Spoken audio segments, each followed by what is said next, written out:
listening to the Naked Bible Podcast. To support this podcast, go to www.nakedbibleblog.com. Welcome back to the Naked Bible Podcast. The last episode of the podcast dealt with the need to tap into the intellectual output of the ancient Mediterranean world, the Bible's own context, in order to start thinking the thoughts of the biblical writers. Specifically, the literature of the ancient Near East and the Second Temple Hellenistic Judaism period was the primary means at our disposal to become informed by the worldview of the biblical writers of the Old and New Testaments. I posted some links to academic books designed to be guides to this literature. In this episode, I want to take this recommendation further by directing listeners to the best volumes and websites for English translations of all this material. We'll start with the civilizations that give the Old Testament its context, the civilizations of the ancient Near East. In the episode that follows this one, we'll cover the Second Temple period, the primary context for the New Testament. In what follows in this episode, I'll first recommend books, whether hard copy or digital form, that must be purchased. After those recommendations, I'll suggest some websites that have free content for text and English translation. So let's start with books. The designation Ancient Near East is used to describe the civilizations of ancient Egypt, Mesopotamia, Anatolia, which is Asia Minor or what would now be considered Turkey, Canaan, Syria, which is a more modern term for ancient Ugarit, and Phoenicia, which was also known as Byblos or associated with Byblos, and the Transjordanian countries of Moab, Ammon, and Edom. Mesopotamia is further broken down into the Sumerian, Babylonian, and Assyrian civilizations. And Anatolia is primarily describing the Hittite civilization. All of these cultures, especially Egypt, Sumer, Babylon, Assyria, and Ugarit, produced a good deal of literature, including everything from economic receipts, bills of sale, laws, personal letters, mythic epics, religious rituals, theological texts, and poetry about love and human suffering. But how can an English reader get into all that? Well, there are a number of print volumes that provide a broad exposure to this literature in English translation. I'll list the ones I recommend and whether those volumes are also available in digital form from Logos Bible Software, whose website is www.logos.com. You can check the links for all of these resources, whether they're books or digital form, at the Bibliography and Resources tab at the Naked Bible Podcast website, and that is www.nakedbiblepodcast.com. First, there are general collections that include texts from all these cultures, not just focusing on one civilization. First, there's something called the Context of Scripture, or what's known in the field as COS, C-O-S. This is a 3-volume set. It's also available in digital form through Logos.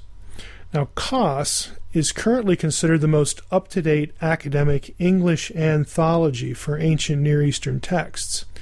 Since it covers all the civilizations, it is by definition selective in what it includes and therefore not exhaustive. But it gives you literary examples, works from civilizations all across the ancient Near East. Second, there's Pritchard's Ancient Near Eastern Texts, known as ANET. This is a 1-volume edition of texts that is sold in hard copy, and it's pretty expensive, but you can get the material now in a 2-volume paperback set that's much cheaper. Now, ANET also has an accompanying volume of pictures, but we're concerned right now with just the primary texts. ANET is also available digitally through Logos. Like COS, the Context of Scripture, it is selective and covers fewer texts than COS does because it's only 1 volume as opposed to 3 volumes for the context of Scripture. Before Koss came along, this was the industry standard volume for ancient Near Eastern texts in translation. Third, there's the Society of Biblical Literature's series called Writings from the Ancient World. This is a 16-volume set. It's only available as a set if you want it digitally from Logos, but you can buy individual volumes in hard copy form on sites like Amazon.com. Now, some of the volumes in this set would include Letters from Ancient Egypt. That's 1 volume. There's a volume on Hittite myths. There's another one called Letters from Early Mesopotamia.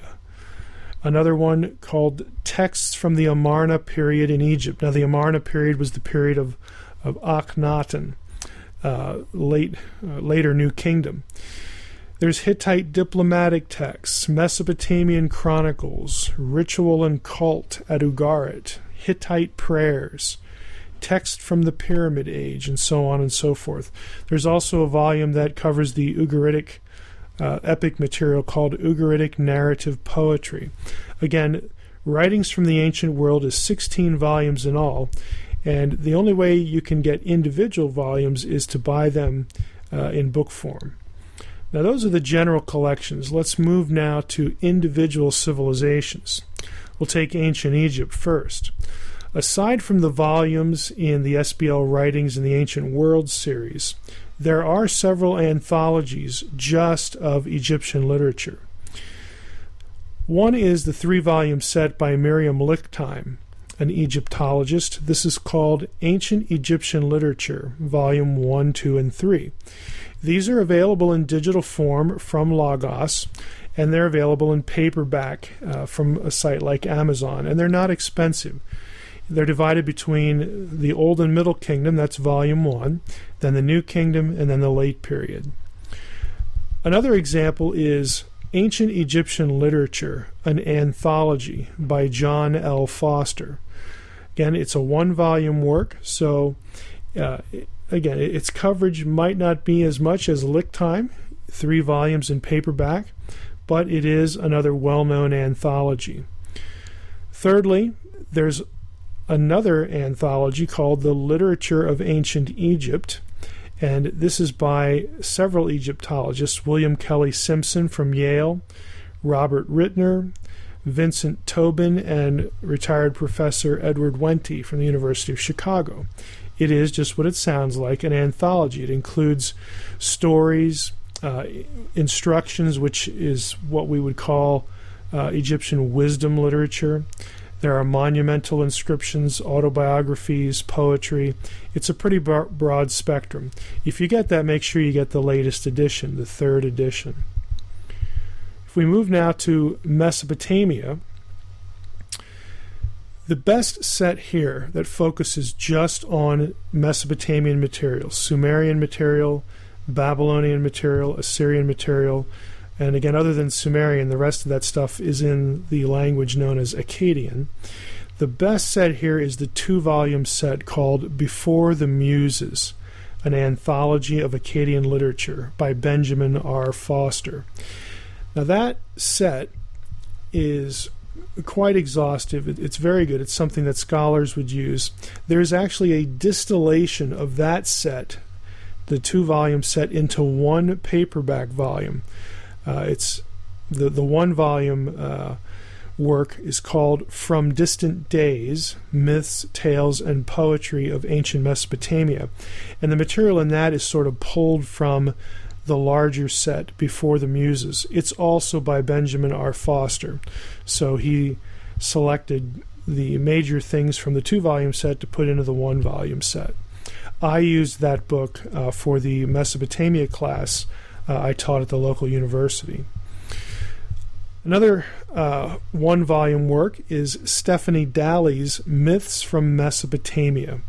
This was published in 1989. Stephanie Dalley is a well-known scholar in Mesopotamian studies. It's a nice little paperback, not expensive at all, and it'll cover all the major creation epics, the flood epics, Gilgamesh, that sort of thing. I should also mention Thorkild Jakobsen's The Harps That Once. This is a work subtitled Sumerian Poetry in Translation. Jakobsen was a well-known Sumerian scholar, and this book focuses on the poetic epic myths in Sumerian literature. Again, creation epics and that sort of thing. So it's somewhat dated, but Jakobsen was a major figure in Sumerian studies, and so it's well worthwhile to have his translations. Ugaritic literature, we can focus on that in particular. Aside from the volume in the Writings from the Ancient World series, which is by Simon Parker and entitled Ugaritic Narrative Poetry, aside from that, there are 3 other books that provide English translations of the Ugaritic epic material, things like the Baal Cycle, the Keret Epic, or the Achat Cycle. These are Nicholas Wyatt's Religious Texts from Ugarit. That's also available digitally from Logos. John C. L. Gibson's Canaanite Myths and Legends, also available from Logos, and that volume includes a number of the Rephaim texts as well, in addition to the major epics. And finally, there's Michael Coogan and Mark Smith, their volume called Stories from Ancient Canaan, the 2nd edition. Again, if you get that work, make sure you get the 2nd edition. Now, for the literature produced by the Hittites, the Phoenicians, the Moabites, all the smaller Transjordanian civilizations, the best thing you can do is get access to KOS, Context of Scripture, or ANET, Ancient Near Eastern Texts. There are no separate works that really focus specifically on these smaller civilizations. Let's talk a little bit about websites where you can get access to material for free. Now, naturally, online resources are, as you'd expect, not as good as the published volumes. For one thing, they're often quite old, they're in public domain, and so you don't get the benefit of the most recent research and the results of that reflected in newer, more recent translations. You're also dependent on your own searching in most cases, since these websites may or may not have the material organized in any coherent way and just require you to put in your own search terms to find whatever it is they have. But there's still a lot of good stuff there, so I don't want you to be completely discouraged about that. You'd be surprised at what's available. I'm going to give you 3 sites that are useful for accessing primary text for free in the public domain. One is a site called Etana. That's Etana. It stands for Electronic Tools and Ancient Near East Archives. www.etana.org. What you do when you go to this website, you select core texts from the tabs at the top, and then type in a subject word or a keyword in advanced search. For instance, if I type in Egypt, I would find things like James Henry Breasted's 5-volume work on ancient records of Egypt. These are historical documents from all periods of ancient Egyptian history. And there are things in Breasted that aren't published in any other work, either in public domain or the recent collections. This was a very important set and actually still is. Breasted was an Egyptologist at the University of Chicago for many years. If I put in the keyword translation, I get things like Leonard King's 2-volume work, The 7 Tablets of Creation. That's an old, done in the 19-teens, or just after the turn of the 1900s. It's an old translation of Babylonian creation stories. Now, while you're on the Etana website, you may want to also click on the tab that says Abzu. That's ABZU. These are free academic books collected from the web that cover all sorts of topics about the ancient Near East. Now, you won't find core texts on Abzu. You'd have to use the Etana search engine for that. But you will find thousands of books about the ancient Near East that are free, along with lots of other links to other sites, again, just depending on your search terms. Thirdly, on the Etana website, there's also a news site known as eTaCT. That's eTaCT. It's just another tab on the Etana website. And this site is, as its own wording explains, the site aims to be the definitive repository on the web for translations of Akkadian materials. So if you're on the Etana website, click on eTaCT, click on that tab, and then you'll be taken to a page where you can browse that particular collection by category. Now, the second major site I want to direct you to is the Internet Sacred Texts Archive. And make sure you access the index. And you can do that again by going up to nakedbiblepodcast.com, clicking on Bibliography and Resources, and then hitting the link for Internet Sacred Texts Archive. This is really quite a good site in that whoever runs this site, has really taken the time. It's been up for years to cull the web for English translations of all sorts of ancient texts, not just the ancient Near East.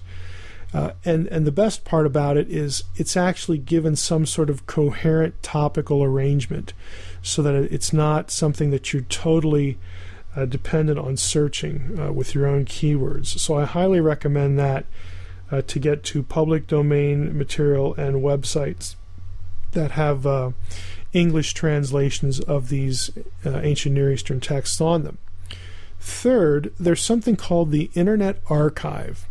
The Internet Archive is an archive of free public domain resources on basically any subject that you can think of. It's not just about ancient studies. It's about anything that's available for free, either public domain or available for free otherwise. The Internet Archive. So once you're on that page, you search for key terms and you'll get access to books that have been scanned and made available because they're in public domain or converted to PDF. It's a very useful website, and you'll find lots of material on that. I hope this is helpful. Just remember to visit www.nakedbiblepodcast.com and then click on the Bibliography and Resources tab for links to all the resources I described here. In the next episode that follows, we'll take a look at the same sorts of resources for the Second Temple period, the primary context for the New Testament. Thanks for listening to the Naked Bible Podcast. To support this podcast, visit www.nakedbibleblog.com. To learn more about Dr. Heiser's other websites and blogs, go to www.drmsh.com.